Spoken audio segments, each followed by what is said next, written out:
Patriots game is all but over. 2-minute warning. I have it on YouTube TV just to my right, and there's Mac Jones taking victory formation. Kneel down, 27-13 Patriots over the Cardinals. Monday Night Football is wrapping up, and the next NFL game is 49ers Seahawks in Seattle.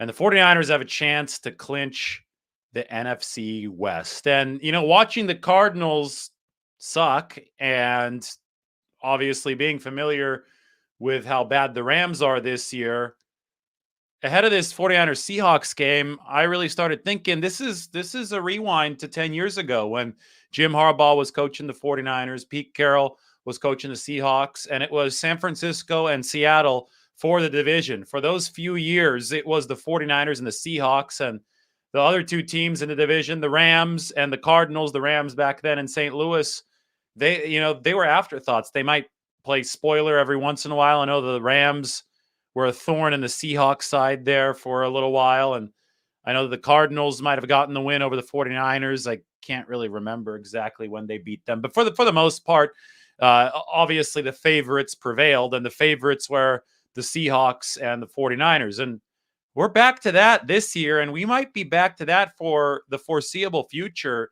seeing how bad Arizona is and how bad the Rams are and what kind of bad stuff is afflicting both the Cardinals and the Rams beyond their short-term fortunes. We saw Kyler Murray go down with a non-contact injury today. That looked terrible. We've obviously seen Matt Stafford on the sideline for the Rams this year with the neck issue. That's also not good. So for both the Cardinals and the Rams, their QB1 situation moving into the future is in at least some degree of uncertainty. There's some healing that needs to be done.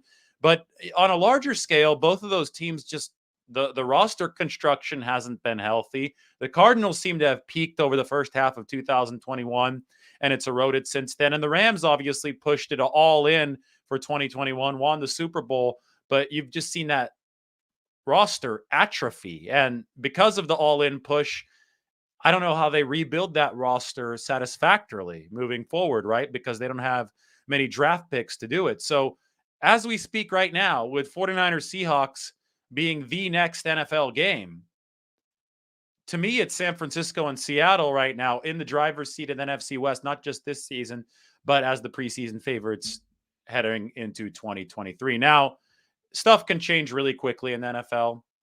We all know this. The league is designed for it to change quickly with the salary cap and with the draft. The problem is that the two mechanisms with which it generally changes quickly aren't all that available to the Rams, who don't have much cap space and obviously don't have many draft picks. Arizona, that might be an even bigger mess, considering the fact that I think that Sean McVay is a better coach than Cliff Kingsbury. But anyway, as we watch 49ers Seahawks on Thursday, with the 49ers trying to capture the division crown, let's appreciate for a second that this is the same setup that we saw in 2011, 2012, and 2013, and even by extension 2014. I know the 49ers finished 8-8, but still into late November, into that Thanksgiving game against the Seahawks, it was a division fight. Seattle, though, much better by that point. It was 2013, 2012. I mean, those were the years when those teams really went toe-to-toe. The 49ers obviously won the division in 2011 and 2012 under Harbaugh. Then 2013, the Seahawks became the stronger team, and they also faced off in the NFC Championship game. Who do you guys think is going to turn it around first, though? This is my question. The Cardinals or the Rams? I mean, the parallels are striking, right? With Kyler Murray hurt, Matthew Stafford on the sideline. You've got big-time quarterbacks under contract. By big time, I mean they're paid as big-time quarterbacks. They certainly didn't play that way this year. Neither Kyler Murray nor Matthew Stafford played well this year. There are roster issues for both the Cardinals and the Rams that are much larger than just the QB position. And they both have offensively minded head coaches who have helmed high-powered offenses for at least a stretch of a season. For Cliff Kingsbury, he's never done it for a full season. Sean McVay obviously gets credit for entire full seasons with both Jared Goff and Matthew Stafford, but you also have different resource allocations for both teams. Again, the Rams, not all too many draft picks. after they traded them all away, or most of them away. And the Arizona Cardinals, I mean, they're talking about they're not happy with their coach or their GM. And obviously their quarterback who just got the big money is hurt now. So I struggle to figure out which of these two teams, the Rams or the Cardinals, has a better chance to unearth itself first. Right now, for all intents and purposes, it looks like the Seattle Seahawks and the San Francisco 49ers are in the best long-term position. The 49ers are obviously the stronger team than the Seahawks this year. They have a chance to finish the division race on Thursday, but Seattle positioned itself well for the long term with the trade of Russell Wilson. They got a lot of assets in return, obviously cleared up some cap space with it into the future, so they can build a team the way they want to. Pete Carroll, whatever they want to do, Schneider, Pete Carroll, that whole brain trust in Seattle has some leeway now. They have a little bit of a blank slate. Whereas the 49ers have done a good job keeping their operation sustainable, despite the fact that they've paid so many players and still will pay more players. And a big key for keeping the roster as absolutely powerful as it is now, it's a juggernaut of a roster, even while costs increase, will be the rookie contract quarterback. And they have Trey Lance under a rookie deal here still for a little while longer. But obviously that rookie QB window was extended this year when Brock Purdy appeared for the 49ers. And if Purdy continues to play well, he'll throw his name right into that mix as a cost-controlled option to the quarterback position, and the 49ers can try to continue flexing the best roster in the NFC West. Let's take a look at team tiers to really illustrate what's going on. And we can look at what happened today. The Patriots are up here. For some reason, the Cardinals logo isn't showing up on this website, but I can tell you it's right by where the Titans are down here. The Cardinals have a below-average defense and a below-average offense. They're not horrific in any stretch of the game, but they are decidedly mediocre. The Cardinals are part of the mediocre pack, which is the first, second, third, fourth tier of the NFL. Mediocrity is in tier 4. The Cardinals are in tier 4. The New England Patriots, well, their offense isn't very good, but their defense is really good. Their defense, efficiency-wise, just a little bit behind the 49ers and the Cowboys. The Patriots are a tier 3 team, and Mac Jones is their QB. They need to be better offensively to have a shot in the playoffs, to get up to the level of these tier 1/2 teams. But today you saw rather uninspiring football between a tier 3 and a tier 4 team. And the New England Patriots beat the Cardinals, whose logo I think is right underneath the Tennessee Titans logo right here. That's why you can't see it on Ben Baldwin's website. But, I mean, you look at the Seahawks, they're a tier 3 team. Down here, the Seahawks have a good offense, but a poor defense. I think the Seahawks performance this year has been inconsistent. They started off good against the Broncos. Obviously, the Broncos ended up not being very good. Seahawks looked terrible against the 49ers in week 2, who completely snuffed them out. But then Seattle got better against some worse defenses, and now it seems that Geno Smith is experiencing some regression, and that has put the Seahawks firmly in that tier 3, whereas the 49ers right on the bubble of tier 1 and 2. But the thing about the 49ers is this is including the monsoon game in week 1.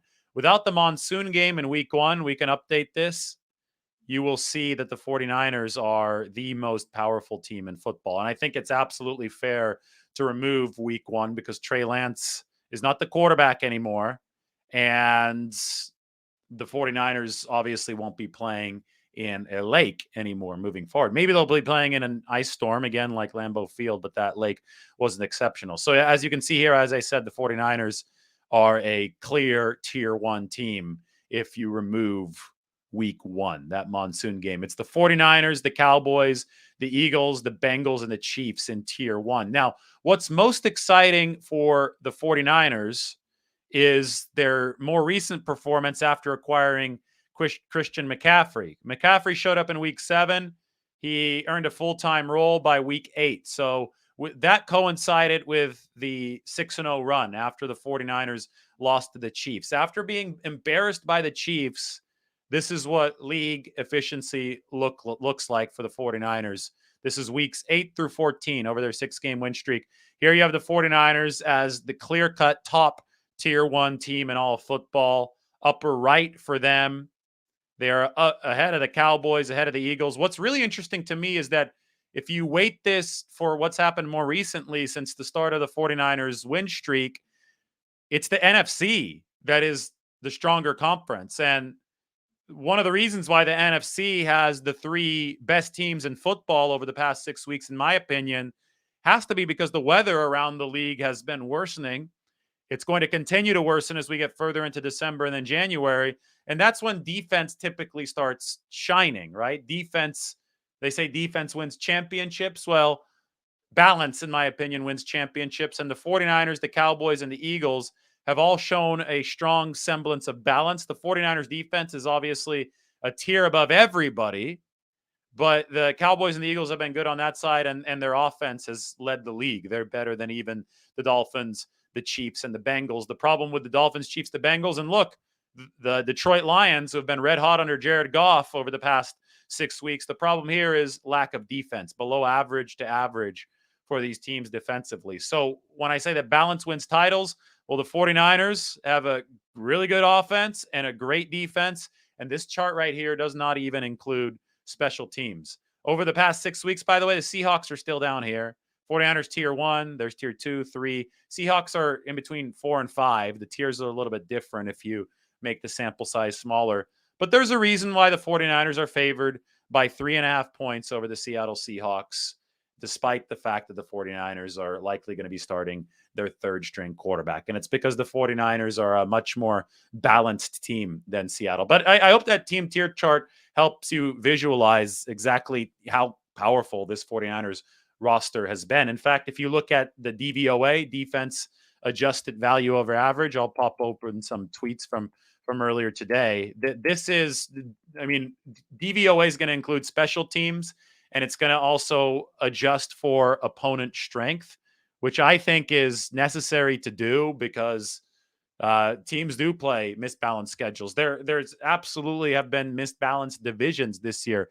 We're going to go through point differential too in the NFL, and the point differential, there are entire divisions with teams featuring negative point differentials in the NFL. So obviously those divisions are easier to play in, and you get to play your opponents twice in those divisions than stronger divisions in the league. And the NFC West, I would say it's about halfway. It's not totally weak because it's got the 49ers and the Seahawks, both with positive point differentials, but it also has the Cardinals and the Rams, who have really struggled this year. All right, give me 1 second.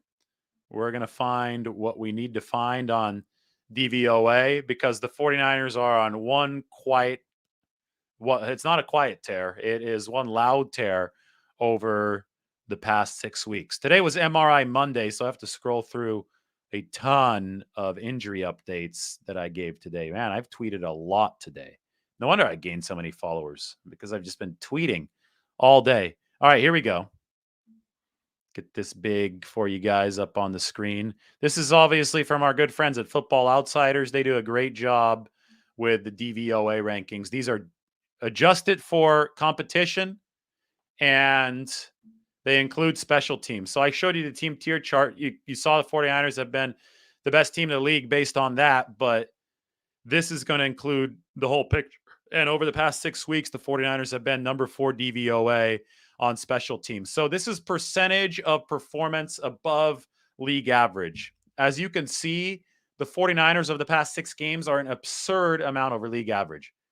They're 61.4% above league average. You'd expect that kind of,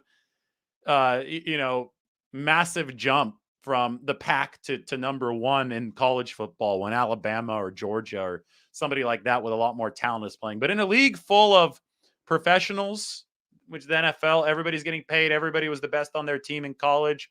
You don't expect this big of a gap. And it's been the 49ers at 61.4% DVOA, the Eagles 39.6%, the Chiefs, the Ravens, and the Cowboys all bunched up there. That's what you'd expect in the NFL amongst the good teams. So the 49ers head and shoulders above the rest of the league. And the reason I say it's a 1994-like tear is because in 1994, the 49ers got embarrassed by the Philadelphia Eagles in Week 5.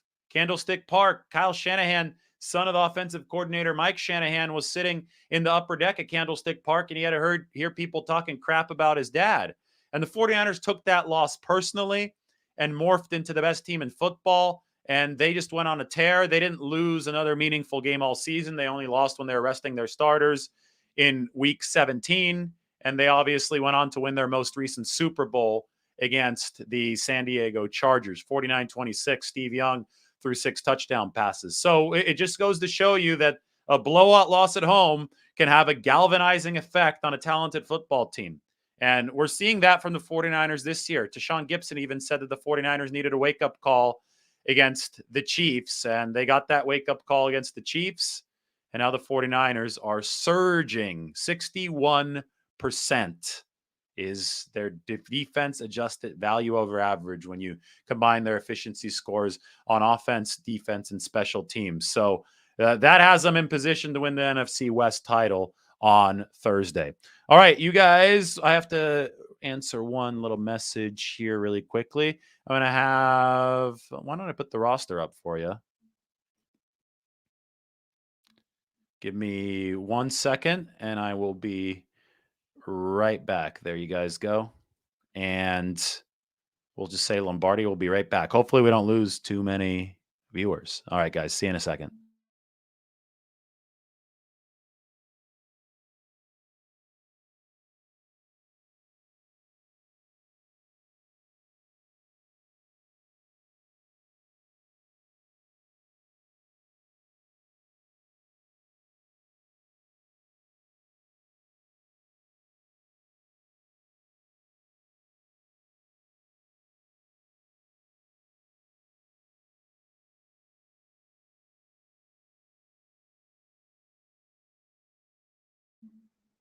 All right, I'm back.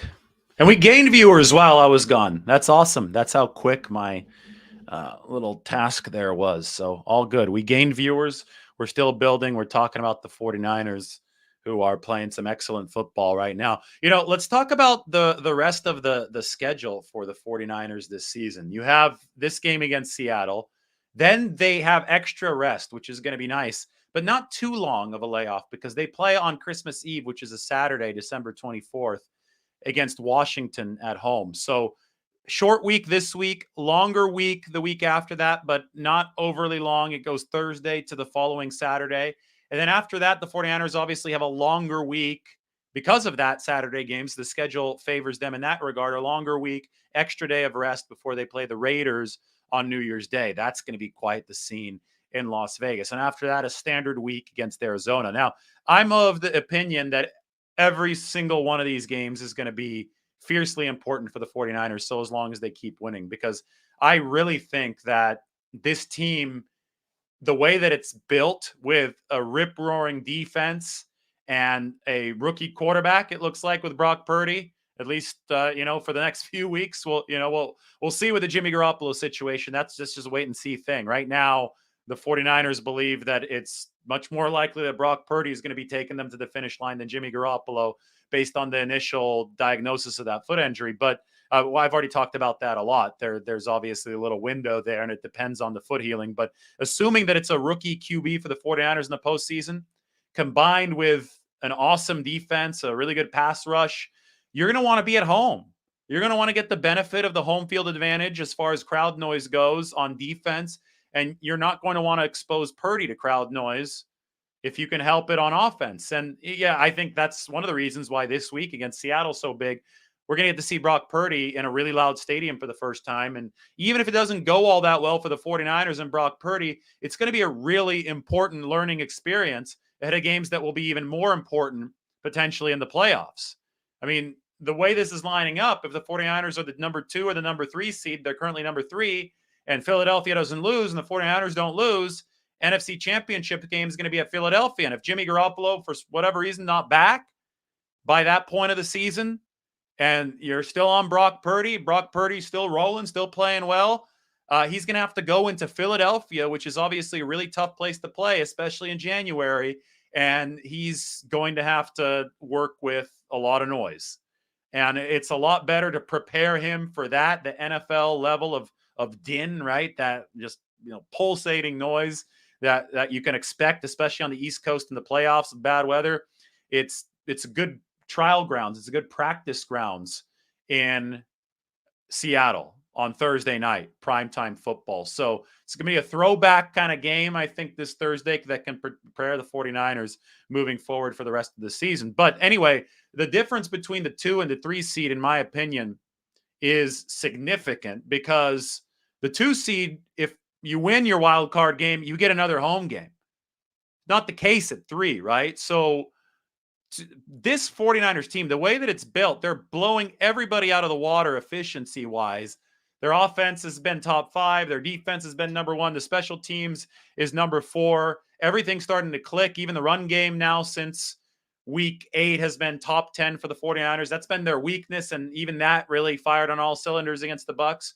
When you look at this team, I struggle to see anybody able to beat these 49ers in a postseason game, assuming that the health situation is about what it is right now for the 49ers. And obviously they're trying to get Deebo Samuel back and expect to get him back during the regular season. But assuming that they're at the strength they are right now, I have a really hard time seeing anybody walking into Levi's Stadium and beating the 49ers in the NFC, right? And it wouldn't be Philadelphia trying to go in there and beat them because Philadelphia is going to be the 1 seed. So, Dallas, obviously a really dangerous team. We saw in team tiers. Maybe I should put the team tiers back up there so we can visualize some of that stuff. But here, let's get it on the screen. The home field advantage in this case for the 49ers, it's still not loading. Sometimes Ben's site gives me that little spinning beach ball of death, and we've got to wait. All right, let's see how these teams are all performing over the last 6 weeks. So the 49ers way up here. Obviously, Dallas, they could come through a wild card seed and potentially play the 49ers in some way in one of the first 2 rounds. Of course, Dallas could give the 49ers a run for their money, but it's just so hard for me to see this 49ers defense faltering at home in the postseason. And then if you give the 49ers offense a home crowd, and I get it, Dallas is going to make some noise with their fans. They always travel well. They have fans everywhere. But if you give the 49ers a home crowd, well, all of a sudden, the job becomes much easier for Brock Purdy. So for me, when I handicap this postseason push for the 49ers, I look at it in terms of home game versus road game. And if you could stay off of the road until the NFC Championship game in Philadelphia, potentially, because Philly's got to win their divisional round game, and Philly could be a one-and-done team. You never know. Sometimes these teams that haven't quite been there before, that haven't quite been in the shoes of a number 1 seed, sometimes that first game doesn't go well for them. You look at the Rams, for example, in 2017, losing to the Falcons at the Coliseum. That can happen, but you basically set yourself up so much better if you're the 49ers, if you ensure that those first 2 games are going to be at home. To do that, you have to catch Minnesota. And the 49ers are 2 games behind the Minnesota Vikings. And Minnesota, they don't have the toughest schedule coming up. The Minnesota Vikings play, I know they have a game on New Year's Day against the Green Bay Packers.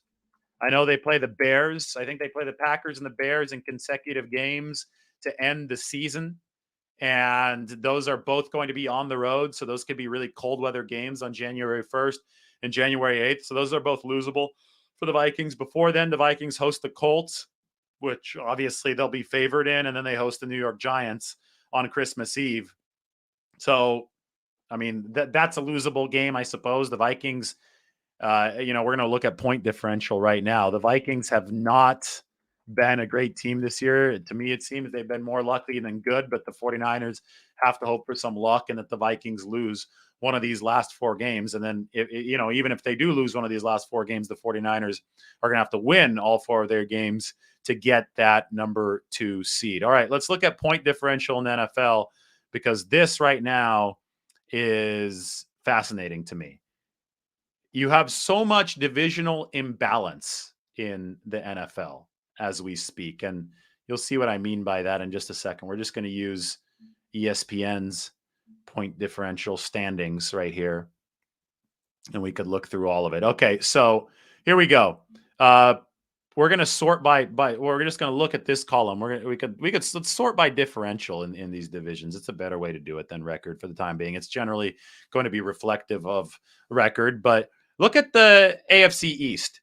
You have 4 teams right here in a positive point differential, which is in green, right? The Bills, the Patriots, the Jets, and the Dolphins, all good football teams. I mean, the Dolphins, they struggle defensively. They've had a couple really bad games offensively. So it has, been a grind for them, but at the end of the day, they're still 8-5. Still have a better record than the Patriots and the Jets, but they have the lowest point differential in the division. Clear leader, Buffalo Bills. Then you have the AFC North. This is a nice and balanced division. The Bengals at plus 70, the Ravens at plus 51. And then you have two bad teams. You have the Browns and the Steelers, but nobody's horrific, minus 23 and minus 66. All right, now you have the AFC South, where nobody has a positive point differential. The Jaguars are at exactly 0. They have 294 points scored, 294 points against. But the Titans, who have the best record in the division, are minus 35. The Colts are minus 89, and the Texans, as we all know, they're terrible. They're minus 103. So the entire South has a negative point differential. Terrible division. AFC West, everybody thought this was going to be the division to end all divisions. Only has one team with a positive point differential, the Chiefs, plus 86. The Raiders, minus 5, but they know how to blow a game and a big lead better than anybody. The Chargers, minus 31, and the Broncos just can't play any offense whatsoever this year. I know they finally put some points up on the board against the Chiefs in that comeback effort, but they're minus 44. So, you look through the AFC and you've got one good division, one decent division, and then two bad ones. Two divisions that are not, impressing anybody. How about the NFC? Well, you've got a good division in the NFC East because the Commanders have been on the up and up, right? They're minus 3 right now, but they're a game away, a good game away from making this a 3-team in positive point differential division. The New York Giants also have a winning record, so you have all 4 teams in this division with a winning record, but clearly the cream of the crop, the class of the division are the Eagles and the Cowboys, a 12-1 team and a 10-3 team. And if the Eagles hold on over the Cowboys, then it's going to be the Cowboys coming through a wild card spot, and the Eagles, obviously, if they hold on to the 1 seed as they're expected to, will have that first round bye. And the only chance to knock them off before the championship game would be the divisional round. So we'll see how that goes. But now let's move on to the NFC North. Look how mediocre the NFC North is. The Lions lead the North in point differential. The Vikings lead the division in record. They're 10-3, but their point differential is -1. The Lions, who just beat the Vikings, are +2. The Packers, mediocre to bad, -39. And the Chicago Bears, -63. So the NFC North is not a flaming hot mess, but just a uninspiring kind of bleh of nothing. Here's one of the flaming hot messes, all negatives across the board. Look how bad the NFC South is. The Tampa Bay Buccaneers, who the 49ers just wiped the floor with, are the leaders in the NFC South. I mean, they're in position to head to the playoffs as division champions with a 6-7 record. There's not a single winning team in the NFC South. The Buccaneers are -30. The Falcons are -24. The Panthers are -30. The Saints are -32. I mean, it's like a race to who can be more mediocre to bad in this division. It's just, when we watched that game between the Saints and the Buccaneers, everybody was all impressed with Brady coming back. What does it really mean against the Saints team that is just so uninspiring at 4-9, right? It didn't mean much against the actually good team like the 49ers, who right here are +120 in the NFC West. So the 49ers are, really at the same tier as the Eagles at +138, the Cowboys at +131, and the Buffalo Bills at +132. The Chiefs a little bit behind everybody at the top at +86 because their defense isn't as good.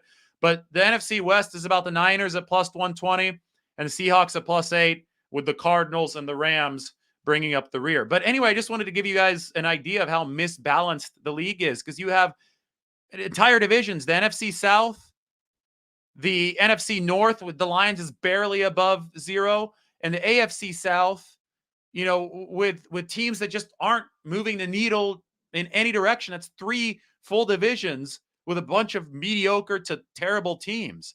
Meanwhile, the NFC West is probably your average division with 2 decent, a really good team in the 49ers, a decent team in the Seahawks, and then I talked about the Cardinals and the Rams. We asked who's going to turn it around first. Well, they're both bad at the bottom of the division. So, you just look around the NFL, and the league obviously wants overall parity, but sometimes the luck of the draw makes it such that some divisions are really strong, AFC East, and some divisions like the NFC South are absolutely terrible. So it's It's an interesting landscape for sure. And within that landscape, I think the 49ers will be quite all right if they can stay at home for as long as possible come January in the postseason. To me, that's the biggest key that there is, staying at home for as long as possible come January. And that's what they can accomplish here moving forward. Because, one of my buddies told me, I'm not afraid. He's a big Niners fan. He said, I'm not afraid of going to Minnesota in the playoffs because he believes that the 49ers are hands down the most talented team in the NFL, especially in the NFC. And he believes the 49ers go to a dome. Weather can't screw them up. If they're relatively healthy, they'll take care of business. They'll take care of a negative point differential team in the Minnesota Vikings. And while I generally agree, I also realize that some of the 49ers defensive edge is fueled by a roaring crowd. And I don't think they're going to have that in their favor in Minnesota. I know 49ers fans travel well, but I don't think they're going to have Kirk Cousins working on a silent count if they go to Minnesota. And two, the unknown variable facing the 49ers, especially since we're still wondering about Jimmy Garoppolo and how his foot's going to heal, the unknown variable is Brock Purdy and how he's going to perform on the road and moving into the playoffs after the league gets some film on him, after the league stops blitzing him so much. We're going to have to see Brock Purdy's counter adjustments live in front of our eyes. And if that could go in either direction, you better maximize the variables in your favor if you're the 49ers. And the variables in your favor are home crowd. Quiet for offense, loud for defense. I mean, those are the biggest variables in the NFL that you can possibly tilt in your favor. So, and generally, you're also going to get good weather in Santa Clara, right? You could get some rain. It could be one of those situations, but generally, you're not going to get an ice storm. Although we could see snow from Levi Stadium up in the hills on Sunday. That was pretty cool, but you're not going to get what the 49ers did last year in Lambeau Field. All right, anyway, let's take some questions. It's been fun talking about the NFL landscape, because the 49ers now need to start focusing on that big picture since they got that chance to clinch this Thursday at Seattle. All right. You guys have any questions? Let's put them in. I can't go back and look through 300 messages, so you're going to have to make them a little bit more recent. I haven't been looking at messages as I've been talking. This is a good one. David, how do you see a Niners-Eagles game in the NFC Championship playing out? Eagles have had a pretty easy schedule all season. Not sure they would be ready for the Niners. To me, teams that are there for the very first time are always vulnerable in a way, right? There was some worry about the 49ers in 2019. It's like, ooh, they haven't been there before. Number one seed, how are they going to handle it?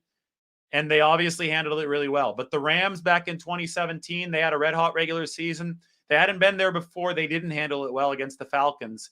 And it wasn't until the next year that the Rams were able to make their Super Bowl run, but that only happened because they got the benefit of the no call against the Saints. That was in that 2018 season. So I don't know where the Eagles will fall. I know that Jalen Hurts has morphed into this excellent quarterback talent, highly efficient. He's obviously doing things with both his arm and his legs. That's happened this year.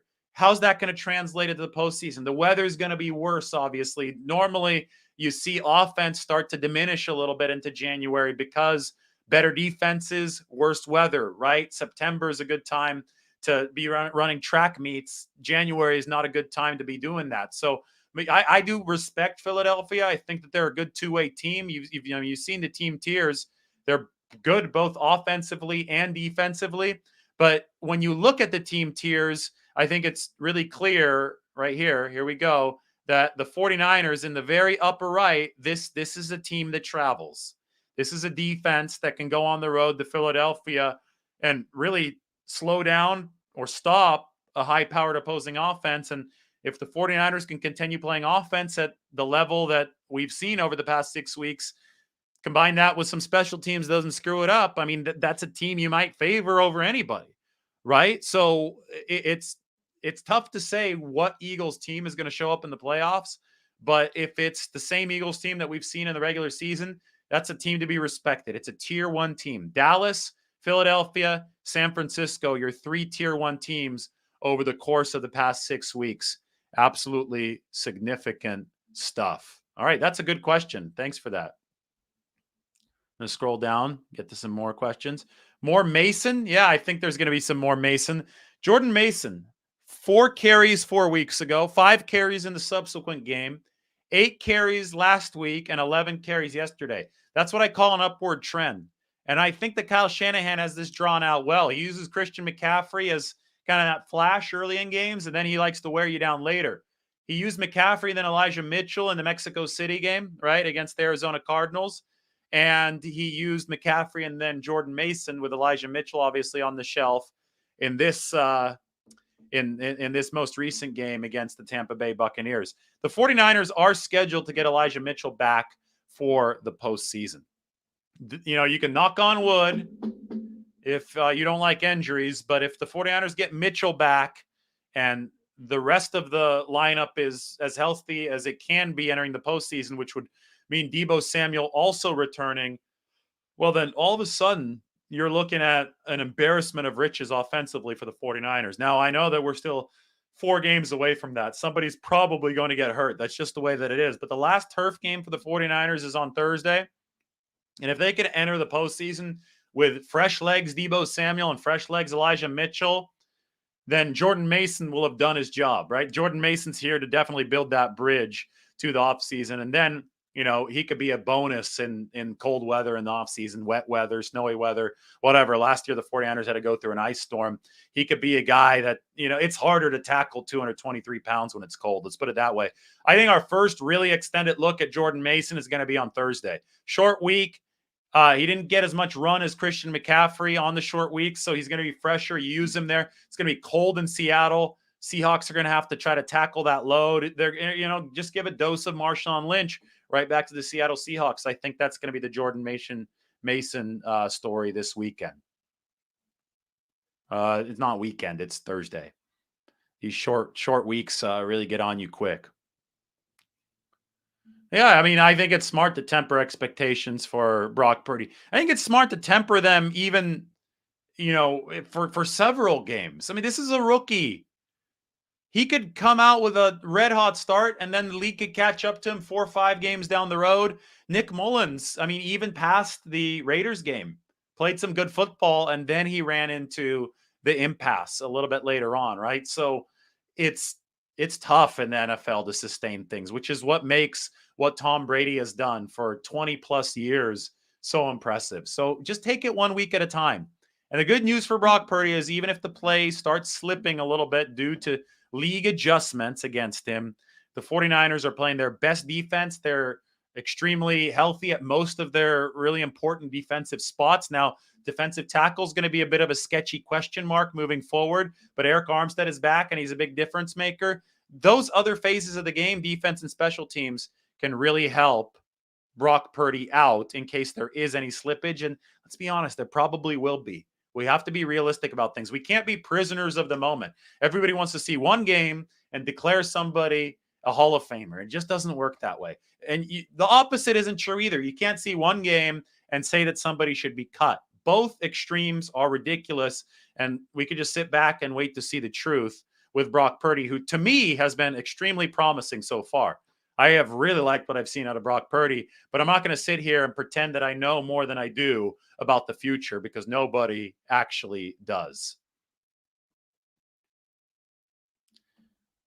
Seattle will be a great test for Brock to get a feel for the silent counts in enemy territory. That's a very, very good point. Ken would love to see Kinlaw fresh for the playoffs. I think that's exactly what the 49ers are shooting for by activating his practice window next week. That's going to be 3 weeks long, and they could push that to the very end and then bring Kinlaw back for week 18 or the playoffs. Do I think that the 49ers can beat the Chiefs in the Super Bowl after getting blocked out in the regular season? I don't think they got blocked out. They scored 23 points against the Chiefs. That was the worst 49ers defensive performance in over 20 years. Maybe, yeah, around 20 years. They hadn't had a defensive performance that bad since the dark ages. So, yes, I think that the 49ers can put 30 up against the Chiefs. They were really close to doing that against Kansas City.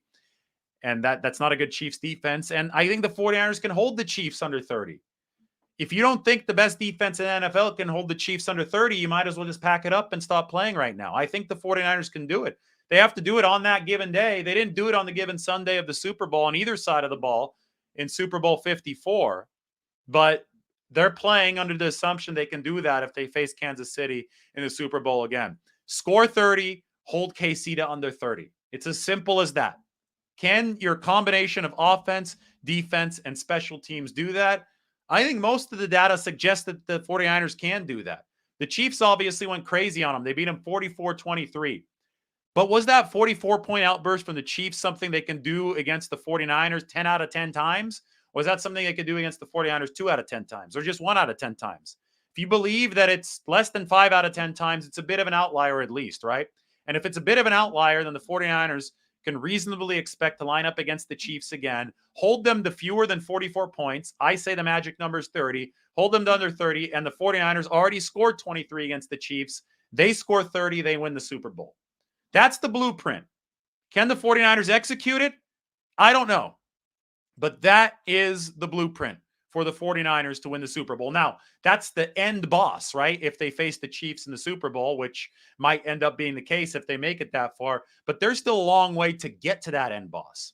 And the problem with the 2021 49ers, last season's 49ers, is they dug themselves such a big hole at the start of the season that they were not in position to maximize their odds down the stretch through the playoffs. The 49ers last year played an NFL record 12 road games. They also played 20 games, which tied a franchise record in totality. And because of those two things, the 49ers simply ran out of gas. I always say the Rams didn't beat the 49ers in the championship game. Fatigue beat the 49ers in the championship game. Elimination game against the Rams in week 17. Technically an elimination game against the Texans in week 16, right? Another elimination game against the Cowboys in the wild card round. An elimination game against the Packers in an ice storm in the divisional round. And finally, game number 20, NFC Championship elimination game. 49ers got out to a 10-point lead, ran out of gas in the fourth quarter. They didn't have enough in the tank, and they would have had enough in the tank in all likelihood had they made the road easier for themselves, but their 3-5 start made it too difficult. So it's about not just about beating the Chiefs in the Super Bowl. It's about paving the way to the Super Bowl in a way that is sustainable. And that's what the 49ers can do right now. Right as we speak, right now, they can go and beat the Seahawks. They could turn around and they could beat the Commanders, right? The Commanders are coming on the 24th. Then they could turn around and they could beat the Raiders and they beat the Cardinals. They could run the table, hope that Minnesota loses. Boom, 2 home games for the 49ers, wild card and divisional round. That is the formula for the 49ers to get to maybe Philly. Maybe Philly loses, so they get a home NFC Championship game, back to the Super Bowl. And a team with the efficiency profile that we see here, top right for the 49ers, can absolutely be a contender. So that's the formula. We'll see if the 49ers can follow it. Sorry, I missed a ton of questions getting up on my soapbox there. I'm going to answer a couple more. I always scroll down to the very bottom after I finish a rant like that. It wasn't really a rant. I'm not upset. I'm just passionate. I'm just passionate about covering the NFL.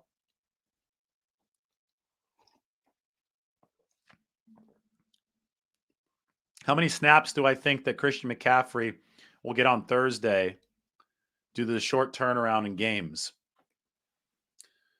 I think Mason gets more. I really think Jordan Mason gets more snaps.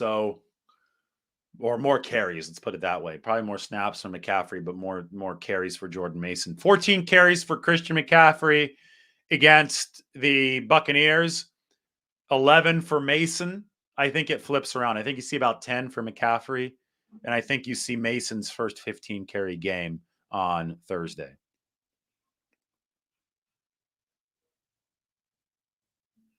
Oh boy. Do you think it's more likely for a Cowboys 49ers NFC Championship game? I would get chills if it was a 49ers Cowboys NFC Championship game. I hadn't even thought about that yet. I mean, that's still ahead of me as far as thinking goes, or 49ers Eagles. Troy thinks that Cowboys 49ers is more likely. I mean, yeah, an NFC but let's get this up there. If it's 49ers Cowboys, holy crap. 49ers Cowboys at Levi Stadium. God, I wish they would just rebuild Candlestick in time for this. It would almost feel wrong being at Levi's and not Candlestick. 49ers, Cowboys, NFC Championship. Let me erase my banner right here. This is what I wrote. It came out in 2020. Yeah, I wrote this over the course of 2020. Center stage, reliving the 49ers Cowboys rivalry of the 1990s. I'm copying and pasting the link for you into the comment section. This is the longest article that I have ever written. It's over 6,000 words. And I talked to Steve Young, Troy Aikman, Eddie DeBartolo, Deion Sanders is a quote. I didn't actually get to talk to him directly. I mean, I had such a Jimmy Johnson, Daryl Johnston. I had such a fun time going through this article. That's Charles Haley roughing Steve Young up. They played an NFC Championship game 3 years in a row. I mean, just absolutely epic, right? Emmitt Smith after the Cowboys beat the 49ers at Candlestick, muddy field, 1992 NFC Championship game. You got the Jimmy Johnson, how about them Cowboys speech. I mean, you can see it's an epic article. And then the balance of power shifted to the 49ers when they picked up Deion Sanders. This was the famous PBU against Michael Irvin, January of 1995, that Michael Irvin thinks was pass interference. Deion Sanders says it was legal physicality. You're going to get a Ken Norton Jr. picture here next. He defected from Dallas to the 49ers and helped tilt the balance of power to the 49ers. Look how big the Great Wall of Dallas was. The Great Wall of Dallas was that Cowboys offensive line. I mean, these guys were absolutely massive. You could just tell. I mean, linemen aren't that big anymore. Football's downsized. It's a quick man's game now.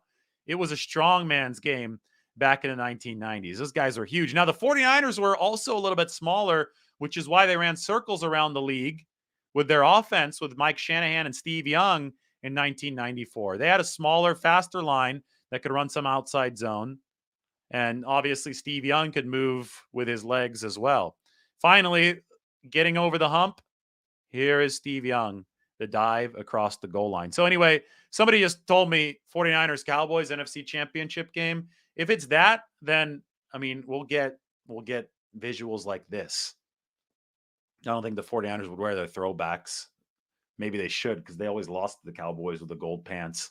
They only beat the Cowboys in the NFC Championship in the 90s with the white pants. Now, they did beat the Cowboys in the NFC Championship in the Montana Dwight Clark game with the gold pants. So that would work. But anyway, check out that piece. I'll try to remember to put it in the comment section for you a little bit later. I had so much fun writing that. And if you just want to sit down and read 6,000 plus words on 49ers Cowboys, the greatest rivalry probably of all time, as far as here, the first line of this piece. Let's do some football education. First, I quote John Madden and Pat Summerall. This is Pat Summerall. Dallas and San Francisco have been on a collision course ever since the season began. The NFL's two juggernauts, head and shoulders above everyone else in the league. In 2 weeks, the Super Bowl will be played. After that, the Pro Bowl. Today, we'll play both. I mean, if you're not getting chills right now, then we got to check your pulse. Like that. Today, we're going to play both the Super Bowl and the Pro Bowl. Those were play-by-play man Pat Summerall's words during Fox's intro montage on January 15th, 1995, before the 49ers and Cowboys squared off for the NFC title. Listen to this. No game in NFL history has featured more combined star power than that playoff installment of Cowboys 49ers. 21 Pro Bowlers, 19 All-Pros, and 10 future Hall of Famers graced Candlestick Park's muddy field that afternoon. The NFL's all-time leading receiver, the 49ers' Jerry Rice, and the league's eventual all-time leading rusher, the Cowboys' Emmitt Smith, were on opposite sides. We will never see a game with more star power than 49ers Cowboys when they last squared off for an NFC championship. And that was in January of 1995. Also, the last time the 49ers won a Super Bowl, because the Super Bowl was played that day. Once they beat the Cowboys, they weren't going to lose to the San Diego Chargers. But we will never see a game as epic as that as far as the talent on both sides, because the salary cap has taken hold in the NFL now. The salary cap was brand new back then, and the 49ers found a way to bend under it. You can't really bend under it as much as you can't bend under it for a prolonged period of time. There's a reason why the 49ers entered cap hell and weren't really good a few years after that game against Dallas. So these are memories that obviously should be cherished. And if we get 49ers Cowboys again, I will definitely get chills and I'll remember my childhood. Really, really good throwback there. Thanks, guys. Thanks for bringing that up, because I also would not complain about a 49ers Cowboys NFC championship. I think the NFC Championship wouldn't start at 11 a.m. if it was on the West Coast. They're going to start these games. I think they determined the time slot based on who's hosting these games. I've never heard of an NFC Championship starting at 11 a.m. local time. I remember it starting 11 or noon or whatever it was when the 49ers beat Atlanta in the 2012 season, but that was in Atlanta. That was Eastern time start. How would I gauge their chances of getting the number 2 seed? I think it's up in the air, because I'm not sure if Minnesota loses again, but God, the odds are in the favor of Minnesota losing again. They've got a negative point differential. And their last 2 games, even if they beat the Colts and the Giants at home in the Dome, Minnesota has to go to Green Bay on New Year's Day and to Chicago on the final game of the season. And those are 2 cold weather games. You got to think there's at least 1 loss in the next 4 for the Vikings. But then can the 49ers run the table with Brock Purdy? Probably the biggest question mark is this game at Seattle, right? I mean, the Raiders game is going to be interesting. It's going to be emotional for both sides, but we saw what the Raiders did against Baker Mayfield. Like, I think that the 49ers can handle the Raiders, right? I think that they're going to stomp the Cardinals if they need to in the final game of the season. And I mean, the Commanders are interesting because they play some defense, but the 49ers play better defense. So the 49ers can absolutely run the table. A massive question is a short week game against Seattle. It's a big variable. And if they win against Seattle, the pressure is on Minnesota to keep on winning. And Minnesota, that point differential suggests there's at least 1 more loss. And the 49ers would have the tiebreaker over them with 1 more loss. So right now, I would put it at 50-50 for the 49ers getting that number 2 seed. How the 49ers match up with the Eagles in the postseason? Well, 49ers defense, I think, would match up really well. There's one cheat code in the entire league, and it's Patrick Mahomes offensively. So how the 49ers match up with him in a potential Super Bowl, that's something we could talk about later. I don't think that any other team is, it's true, no other team is near where Philadelphia, where Kansas City is in terms of offensive efficiency. You know, that being said, let me show you the chart from my article before the 49ers Buccaneers game, and we could see where the rest of the Super Bowl contenders are. Here we go. All right, so check this out. The top of this are 2022 Super Bowl contenders, tier 1 and tier 2 teams. Offense expected points added per game, defense expected points added per game, and special teams added per game, and then the total on the right. It's a cumulative sum. Look at the offense column. The 49ers, they're a bit better now. We've added another game since I made this table, but you get the idea. 49ers, good offense, plus 3.8. Eagles, really good offense, plus 5.8. Bills, really good offense, plus 5.7. Bengals, really solid offense, plus 4.8. Cowboys, about where the 49ers are, good offense, plus 3.7. The Chiefs, plus 12.6 on offense. I mean, they're just blowing everybody else out of the water. Over a touchdown more of offensive efficiency per game for the Chiefs, which is a big deal in the NFL. But then again, the Chiefs have a poor defense, and the 49ers have a really good defense. And the 49ers have been even better than this, way better than this, since that week 7 loss to the Chiefs. So it's all about balance at the end of the day. And when you look at the Eagles, they're balanced across the board, but the special teams is sketchy, and they're plus 9.4. 49ers are plus 9.6 on the season when you add up all these 3 columns together. But the 49ers are plus 18 over the past 6 weeks. So the 49ers are head and shoulders above everybody else, which makes me think the way that they're playing now, which makes me think if they stay at this general level of health and they build an easy enough path for themselves by winning these upcoming games and getting a loss from Minnesota, it's going to be really hard to beat the 49ers. The analytics show us how strong this team is playing right now. They're playing really, really well.